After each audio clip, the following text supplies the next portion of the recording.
എല്ലാവർക്കും നമസ്തേ. ഞാൻ സിന്ധു സതീശൻ. കഴിഞ്ഞ ദിവസം ബസ്സിൽ വെച്ച് ലൈംഗിക അതിക്രമം നേരിട്ടു എന്ന് പറഞ്ഞുകൊണ്ട് മുസ്ലിം ലീഗ് വനിതാ നേതാവ് ഷിംജിത മുസ്തഫ ഒരു വീഡിയോ ചിത്രീകരിക്കുകയും ആ വീഡിയോ തൻ്റെ ഫേസ്ബുക്കിലൂടെ ഇൻസ്റ്റാഗ്രാമിലൂടെ അപ്ലോഡ് ചെയ്യുകയും അത് വൈറലാകുകയും ഇതിൽ കുറ്റാരോപിതനായ കോഴിക്കോട് അത്തോളി സ്വദേശി ദീപക് ആത്മഹത്യ ചെയ്യുകയും ചെയ്തിരുന്നു. ഈ ഒരു സംഭവത്തിൽ കേരളത്തിലെ നമ്മുടെ പൊതുസമൂഹത്തിലെ എല്ലാ ജനങ്ങളും, അതായത് പ്രായഭേദമന്യേ, സ്ത്രീ പുരുഷ ഭേദമന്യേ, മത രാഷ്ട്രീയ ഭേദമന്യേ എല്ലാവരും പ്രതികരിച്ചിരുന്നു. അതിൽ സിംഹഭാഗം ആൾക്കാരും ദീപകിനെ അനുകൂലിച്ചു. അതായത് റീൽസ് എടുത്ത് വൈറലാവാൻ വേണ്ടി വീഡിയോ എടുത്ത് അപ്ലോഡ് ചെയ്തതിനെതിരെ നമ്മുടെ പൊതുസമൂഹം പ്രതികരിച്ചിട്ടുണ്ട്. അതുപോലെ തന്നെ ഷിംജിത മുസ്തഫ എന്ന സ്ത്രീയെ അനുകൂലിച്ചിട്ടും കുറച്ച് ചില ആൾക്കാർ രംഗത്ത് വന്നിട്ടുണ്ട്. ഓരോ വ്യക്തികൾക്കും ഓരോ മനോവൈകൃതമാണ്. ശരിയെ മനസ്സിലാക്കുന്നവരും തെറ്റിനെ മനസ്സിലാക്കുന്നവരും ഒക്കെ നമ്മുടെ സമൂഹത്തിലുണ്ട്. അവർ ഏത് രീതിയിലാണോ ഒരു സംഭവത്തെ നോക്കിക്കാണുന്നത് അതിനെ വിലയിരുത്തിയാണ് അവരവരുടെ അഭിപ്രായങ്ങൾ പറയുന്നത്.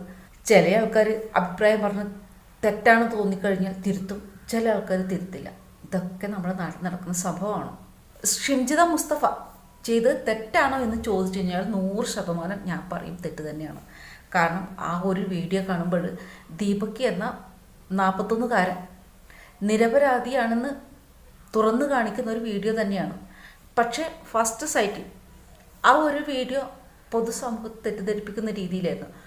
കാരണം കൂടുതലായിട്ടും ബസ്സിൽ ഇത്തരത്തിലുള്ള ലൈംഗിക അതിക്രമങ്ങൾ നടക്കാറുണ്ട്, അത് വീഡിയോ എടുക്കാറുണ്ട്, പ്രചരിപ്പിക്കാറുണ്ട്, പോലീസ് അറസ്റ്റ് ചെയ്യാറുണ്ട്.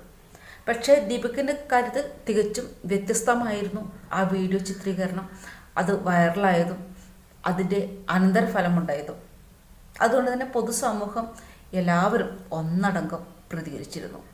എന്നാൽ ചില ആൾക്കാരുടെ പ്രതികരണം ഞെട്ടലുളവാക്കും. വീഡിയോ ചിത്രീകരിക്കുന്ന സ്ത്രീകളെയെല്ലാം ബലാത്സംഗം ചെയ്യണമെന്നാണ് ഒരു വ്യക്തിയുടെ ഫേസ്ബുക്ക് വീഡിയോ പോസ്റ്റ്. അങ്ങനെ ചെയ്യാൻ വേണ്ടി പാടുണ്ടോ? ഇപ്പോൾ വീഡിയോ ചെയ്യുന്ന എല്ലാവരും കുറ്റക്കാരാണ്, അല്ലെങ്കിൽ ഒരാളെ ടാർഗറ്റ് ചെയ്തുകൊണ്ട് എന്തെങ്കിലും ലക്ഷ്യം നേടാൻ വരുന്നവരാണ് നമുക്ക് ചിന്തിക്കാൻ പറ്റുമോ? കാണുന്ന സ്ത്രീകളെല്ലാം ബലാത്സംഗം ചെയ്യാൻ വേണ്ടി പോയാൽ ഓരോ കാര്യത്തിൽ തീരുമാനമാകും അല്ലേ? അല്ല, ഈ വീഡിയോ ചെയ്യുന്ന സ്ത്രീകളെല്ലാം ബലാത്സംഗം ചെയ്യാൻ വേണ്ടി പോയി കഴിഞ്ഞാൽ ലാസ്റ്റും ബലാത്സംഗം ചെയ്യാൻ മുഴക്കോലുണ്ടാവില്ല. അതാണ് നടക്കാണ്ടി പോകുന്നത്. നമുക്ക് പ്രതികരിക്കാം, എന്തെങ്കിലും തെറ്റ് ചെയ്ത് കഴിഞ്ഞാൽ ആ തെറ്റിനെതിരെ നമുക്ക് പ്രതികരിക്കാം. പക്ഷേ എന്നിട്ട് വീഡിയോ എടുക്കുന്ന സ്ത്രീകളെല്ലാം ബലാത്സംഗം ചെയ്യണം എന്ന് പറഞ്ഞ് ആഹ്വാനം ചെയ്തിട്ടൊരു പോസ്റ്റ് ഇട്ട് കഴിഞ്ഞാൽ നടക്കുന്ന കാര്യമാണ് ഇതൊക്കെ. ദീപകിൻ്റെ ഈ മരണത്തിൽ, ഈ ആത്മഹത്യയിൽ എല്ലാവർക്കും വിഷമമുണ്ട്. എനിക്കും ഉണ്ട്, നിങ്ങൾക്കും ഉണ്ട്, എല്ലാവർക്കും ഉണ്ട്. എന്നിട്ട് ആ മരണം വെച്ചുകൊണ്ട്, ആ ഒരു ജീവൻ വെച്ചുകൊണ്ട് സ്ത്രീ വിരുദ്ധത പ്രകടിപ്പിക്കുന്ന ആൾക്കാർക്ക് സ്ത്രീകൾക്ക് നേരെ അതിക്രമം ചെയ്യാനുള്ള ആയുധമായിട്ട് എടുക്കരുത്. കാരണം എല്ലാ സ്ത്രീകളും ഒരുപോലെയല്ല. നന്നായിട്ട് പ്രതികരിക്കുന്ന സ്ത്രീകളും നമ്മുടെ സമൂഹത്തിലുണ്ട്. ഏതൊരു വ്യക്തിയും തെറ്റ് ചെയ്ത് കഴിഞ്ഞാൽ അന്വേഷിക്കാൻ ഇവിടെ നിയമപാലകരുണ്ട്, ശിക്ഷിക്കാൻ നമുക്ക് ഇവിടെ നിയമവ്യവസ്ഥയുണ്ട്. അപ്പോൾ ആ രീതിയിൽ പോകുന്നതല്ലേ നല്ലത്. അല്ലാതെ ഏതെങ്കിലും ഒരാൾ തെറ്റ് ചെയ്ത് കഴിഞ്ഞാൽ ഞാൻ തന്നെ ശിക്ഷിക്കും, ഞാൻ തന്നെ മതിയെന്ന് പറഞ്ഞാൽ നമ്മുടെ രാജ്യത്തിൻ്റെ പോക്ക് എങ്ങോട്ടാണ്? വീഡിയോ ചെയ്യുന്ന സ്ത്രീകളെല്ലാം ബലാത്സംഗം ചെയ്യണം എന്ന് പറഞ്ഞ് രംഗത്ത് വന്നത് കഴിഞ്ഞ തവണ സ്ഥാനാർത്ഥിയായിട്ട് മത്സരിച്ച BJPയുടെ സ്ഥാനാർത്ഥിയായിട്ട് മത്സരിച്ച വിജയ് ഉണ്ണി എന്ന് പറഞ്ഞ വ്യക്തിയാണ്. അല്ല, വിജയ് ഉണ്ണി ഇത്തരത്തിലുള്ള വികാര പ്രകടനങ്ങൾ വിവേകമില്ലാതെ പറയുന്നത് വിജയ് ഉണ്ണി ആയതുകൊണ്ടാണ്. നമ്മുടെ കേരളത്തിൽ എത്രമാത്രം തെറ്റുകൾ നടന്നിട്ടുണ്ട് അല്ലേ? എത്ര ബലാത്സംഗങ്ങൾ, എത്ര കൊലപാതകങ്ങൾ. കഴിഞ്ഞ 2 ദിവസം മുന്നെയാണ് 14 വയസ്സുകാരിയായ ഒരു കുഞ്ഞിനെ സഹപാഠി കാട്ടിലേക്ക് വിളിച്ചു കൊണ്ടുപോയി മൃഗീയമായി ബലാത്സംഗം ചെയ്ത് കൊന്നത്. അന്ന് ഏതെങ്കിലും ഒരു സ്ത്രീ സമൂഹം പറഞ്ഞിട്ടുണ്ടായിരുന്നു പുരുഷന്മാരൊക്കെ ഇങ്ങനെയാണ്, പുരുഷന്മാരൊക്കെ അങ്ങനെ ചെയ്യണം, ഇങ്ങനെ ചെയ്യണം പറഞ്ഞ് ഏതെങ്കിലും ഒരു സ്ത്രീ വന്നിട്ടുണ്ടായിരുന്നു? ഇല്ലല്ലോ. തെറ്റ് ചെയ്തവൻ ശിക്ഷ അനുഭവിക്കണം. അതാണ് സ്ത്രീപക്ഷം. അത് കഴിഞ്ഞ്, അതായത് 1-2 ദിവസം കഴിഞ്ഞപ്പോൾ സ്കൂൾ കുട്ടികളുടെ പോലീസ് യൂണിഫോം ചോദിച്ച് കൊടുക്കാത്തത് കൊണ്ട് 55കാരനായ ഒരു മധ്യവയസ്കൻ 14കാരിയുടെ മുഖത്തേക്ക് ആസിഡ് ഒഴിച്ചിരുന്നു. നമ്മുടെ കേരളത്തിലാണ്. അന്ന് ഏതെങ്കിലും സ്ത്രീ സമൂഹം പറഞ്ഞിട്ടുണ്ടായിരുന്നോ ഇവന്മാരെയൊക്കെ ഇതുപോലെ ആസിഡ് ഒഴിക്കണം, എല്ലാ പുരുഷന്മാരും ആസിഡ് ഒഴിക്കണം എന്ന് പറഞ്ഞ് ഏതെങ്കിലും സ്ത്രീകൾ പറഞ്ഞിട്ടുണ്ടോ? ഇല്ല. ആരാണോ തെറ്റ് ചെയ്തത് ആ തെറ്റ് ചെയ്തവൻ ശിക്ഷ അനുഭവിക്കണം. സമൂഹത്തിൽ മാതൃകയാകുന്ന രീതിയിൽ പരമാവധി ശിക്ഷ കിട്ടണം. അങ്ങനെയല്ലേ സ്ത്രീകൾ പറയുന്നത്? ഇതാ ഇന്നലെയാണ് ലക്ഷങ്ങൾ മുടക്കി പണവും പണ്ടവും നൽകി വിവാഹം കഴിച്ചിട്ട് പൊതുസമൂഹത്തിൽ ബന്ധുക്കളുടെ മുന്നിലും സമൂഹത്തിന് മുന്നിലും തങ്ങളെ ആക്ഷേപിക്കുന്നു അല്ലെങ്കിൽ തന്നെ ആക്ഷേപിക്കുന്നു എന്ന് പറഞ്ഞുകൊണ്ട് ഒരു അമ്മയും മകളും ആത്മഹത്യ ചെയ്തത്. കാരണം പുരുഷൻ തന്നെയാണ്.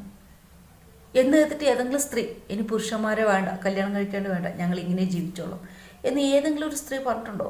ഇല്ലല്ലോ. അപ്പോൾ നമ്മുടെ സമൂഹത്തിൽ തെറ്റ് ചെയ്യുന്നവരും ശരി ചെയ്യുന്നവരുണ്ട്. സമൂഹത്തിലെ എല്ലാ സ്ത്രീകളും തെറ്റ് ചെയ്യുന്നവരല്ല, അല്ലെങ്കിൽ സമൂഹത്തിലെ എല്ലാ പുരുഷന്മാരും തെറ്റ് ചെയ്യുന്നവരല്ല.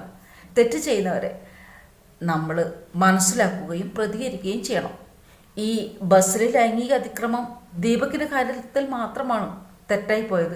ഇതിനു മുന്നേ വന്ന കേസുകൾ നോക്കുമ്പോൾ, വീഡിയോ പ്രചരിപ്പിച്ചത് കാണുമ്പോൾ കുറ്റം ചെയ്ത എത്രയോ പുരുഷന്മാരുണ്ട്.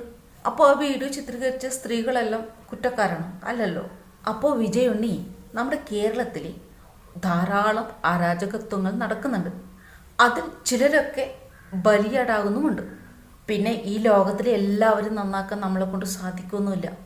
അതിനുള്ള ആരോഗ്യവും ആയുസ്സവും നമുക്ക് നീട്ടിക്കിട്ടില്ല, അല്ലേ? അപ്പോൾ ഈ വലിയൊരു ലോകം നന്നാവാൻ വേണ്ടി കുഞ്ഞുണ്ണി മാഷ് പറഞ്ഞതുപോലെ നാം സ്വയം നന്നായാൽ മതി. അപ്പോൾ ലോകം താനെ നന്നായിക്കോളും.